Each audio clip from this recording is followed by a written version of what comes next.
It was kind of like a false start, especially for the mining shares. But here we are in 2018, and gold is strongly over $1,300.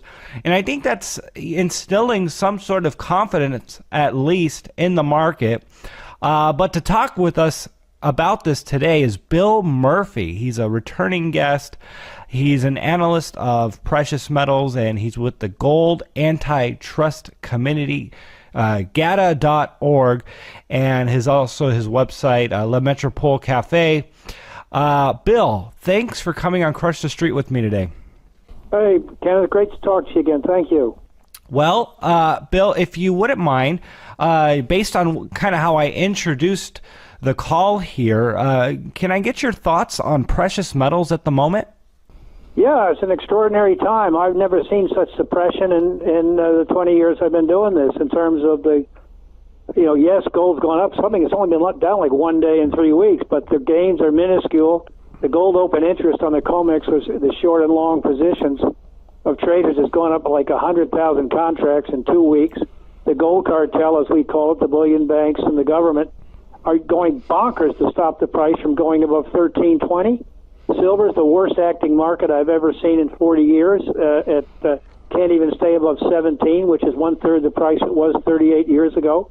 All other assets are flying, whether, it was Bitcoin last year, as you all know, and the stock market just soars every day, and other assets, art and real estate, are flying.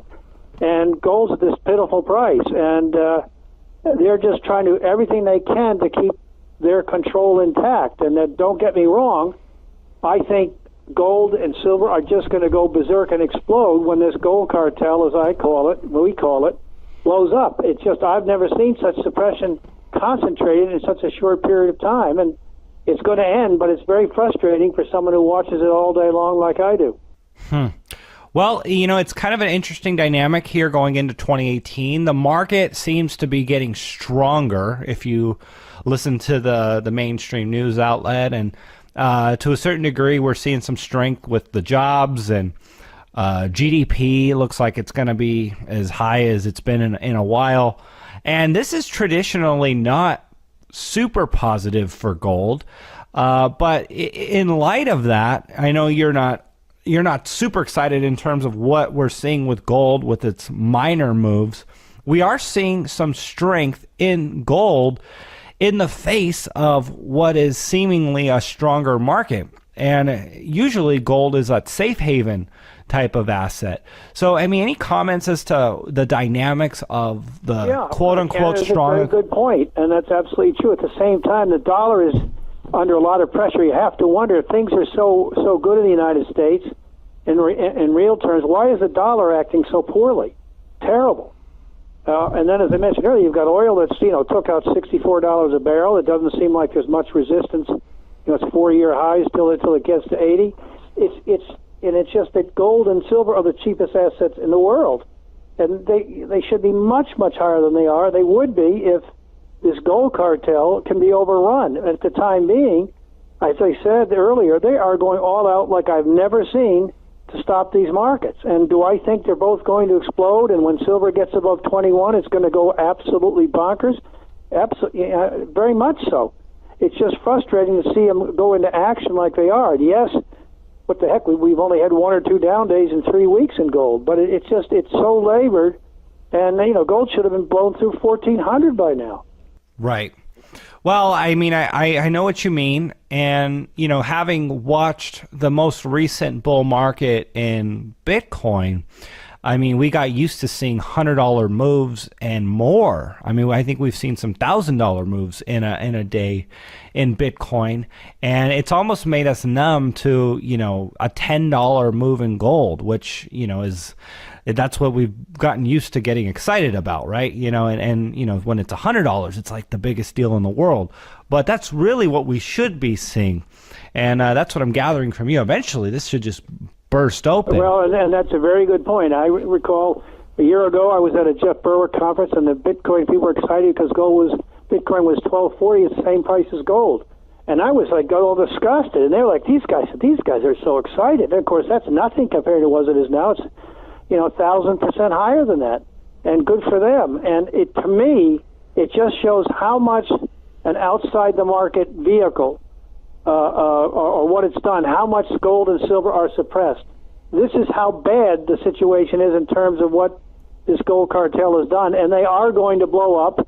And if I'm correct, when they lose control of silver, which to me is their kryptonite, you're going to see silver trade in similar fashion to a Bitcoin once it blows through 21.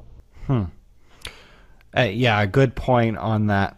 Okay, well, Bill, let's talk then about some of the mining shares. We're starting to see some moves in the mining shares, and is this indicative to you of strength with the metal? A lot of times the mining shares move ahead of the metals.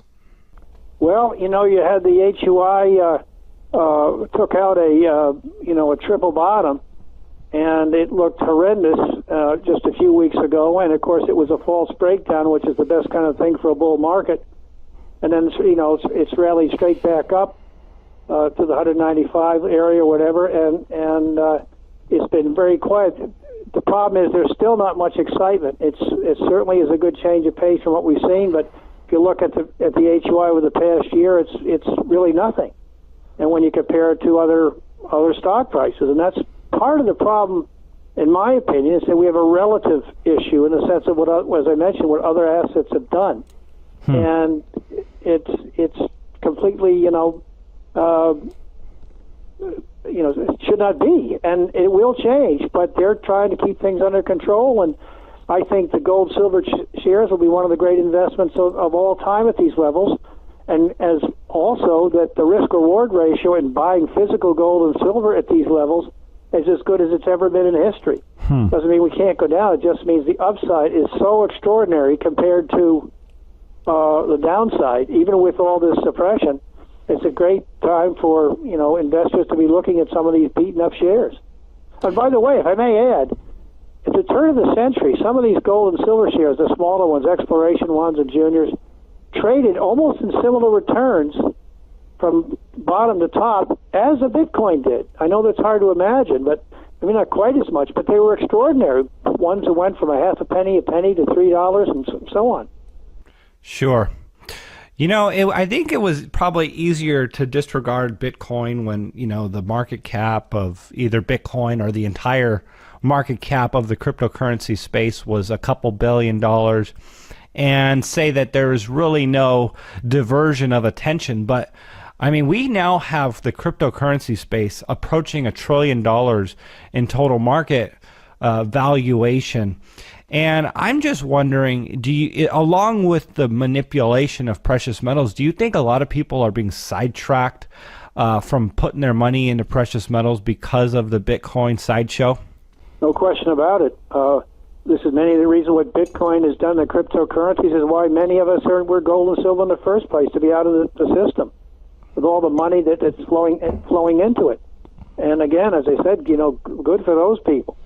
And so for it's short term, it's taking it's getting all kinds of attention, and has, I think, really hurt the precious metal sector. However, if I may, I think it's going to be a big boon as this year goes on, in the sense that the momentum traders that have made so much money in that sector and in other assets are not going to be afraid to jump all over gold and silver once they get moving, because that's where all the money's been made by momentum guys. And they won't be afraid to jump in gold and silver, so that when it really gets going, it can keep going like these other assets have, and be the major problem for what I call the gold cartel's ability to keep this suppression going. So a short-term negative, medium-term big positive. Yeah, you know what? It's a good point, because a lot of the sound money people have been enriched in a certain way, and most of them are very bullish precious metals. It's not one or the other. Many people that I talk to are diversifying into precious metals because they do recognize that the cryptos have gone up a lot, and they're more speculative, and they're diversifying into precious metals. And it could be said that the sound money community has been enriched, and the flow of money to go into the precious metals is on the sidelines waiting to really flood in. Well, yes, and as you're mentioning, so I don't sound like an angry old man here, is that the setbacks in gold, they're all being bought. And it's a very good sign. You know, they've been trying to get the gold market down, and it hasn't worked. They won't let it go up, but they've been unable to, you know, to get the price any lower, which is why we're at, you know, recent highs for this move. So it's a big struggle. It's just that the prices should be and will be much, much higher than they are now. All right, Bill. Well, is there any sort of optimism that you see breaking down in the gold cartel in 2018? Do you think cryptocurrencies is helping that? Is it possible that, you know, they kind of yeah, I think some of the momentum trades will come there, and I think the realization of how cheap gold and silver are is just going to become more blatant as this year goes on. So I'm extremely optimistic of what is to come, and my guess is, and it's just a guess, is that we're not going to have a gradual bull moves like we've seen in the past in gold and silver. It's going to explode this time, and that's because the gold cartel, as I call them, is going to be overrun, and all this suppression nonsense and what we're seeing, like today, for example, with, you know, gold up a couple of bucks, it breaks above 13.20, they stop it. Silver can't give above 17 with every outside factor is incredibly bullish. That's going to change, and when that changes, it's going to be quite something, I think. All right, Bill. Well, thanks for coming on crushthestreet.com. If people want to learn more about your work and what you do and you following the sector, please let them know where they can go and what they'll find. Well, they can go to lametropolecafe.com and sign up for a 2-week free trial and see the information is of value. And my colleague Chris Powell does a great job at www.gada.org and can get on his mail list. And he stays on top of a bunch of things. And we're still fighting the good fight. And eventually, we think that this gold cartel is doing will be a big financial market scandal, but like these sex scandals, it's taking decades to expose because we're going against